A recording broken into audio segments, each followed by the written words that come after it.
How come some people never apologize? It's very frustrating. It's hurtful when they've done harm to you and they won't acknowledge it.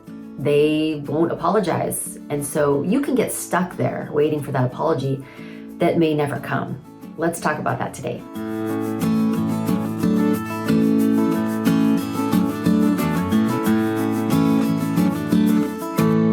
I'm Stacy Rocklein, and I'm on a mission to eradicate loneliness. And loneliness happens after conflict when there's no repair. And apologies help a lot for repair, but some people don't do them, or they do them poorly. And what happens there? I want to talk about this from personal experience because I was somebody who didn't do apologies for a very long time.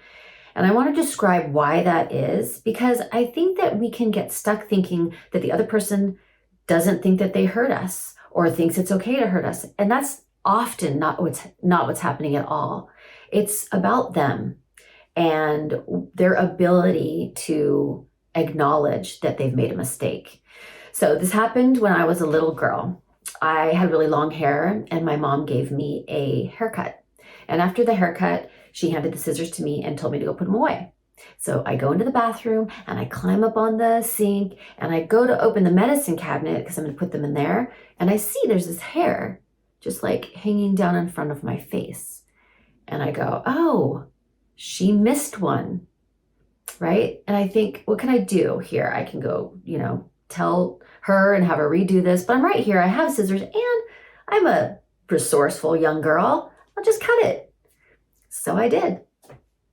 And I got in a lot of trouble. I was punished, and I was punished in a really humiliating way because discipline was a little different back in the 70s. And so the little girl self in me is feeling, well, the actual little girl, but this is what's been carried forward, was feeling confused. Didn't understand because I hadn't been trying to do anything wrong. I was so ashamed. That humiliating punishment made me feel really ashamed. And so what I did, which is really smart and what we all do when we have these difficult childhood experiences, is I created some behaviors that would help me never experience that humiliation again.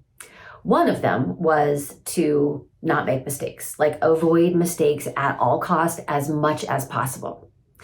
Another one was, if you don't figure out that that's wrong to do and you make an unintentional mistake, because I learned that can happen, then you cover it up, blame, point fingers, do anything you can to avoid facing something that's a mistake so that you don't experience that humiliation again.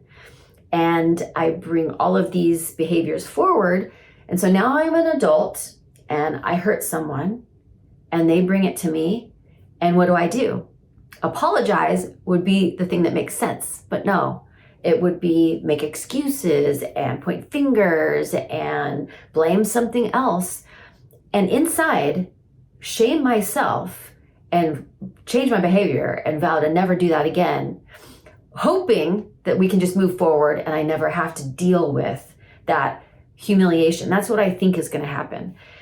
And the result is that I don't do repair jobs well in my relationships. And I can't have the intimacy that I want if I can't do those repair jobs. So I had to teach myself this skill later, and it wasn't modeled in my family, which is common. But even though we weren't taught how to do it, doesn't mean we get to avoid it. It's still our responsibility to learn how to do that. And I'm telling you this for a couple of reasons. One, I want to help you understand that a little bit of what's happening with that person and that it's about them. It's not that internally, well, they might be, but most likely they're not thinking it's okay to hurt you.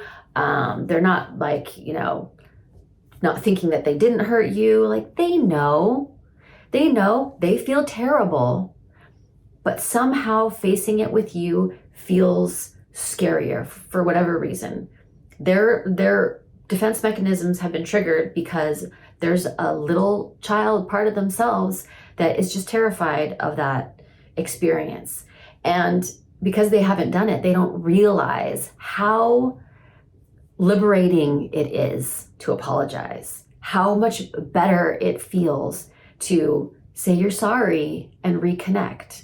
And I also am telling you this because I want you to know you deserve it.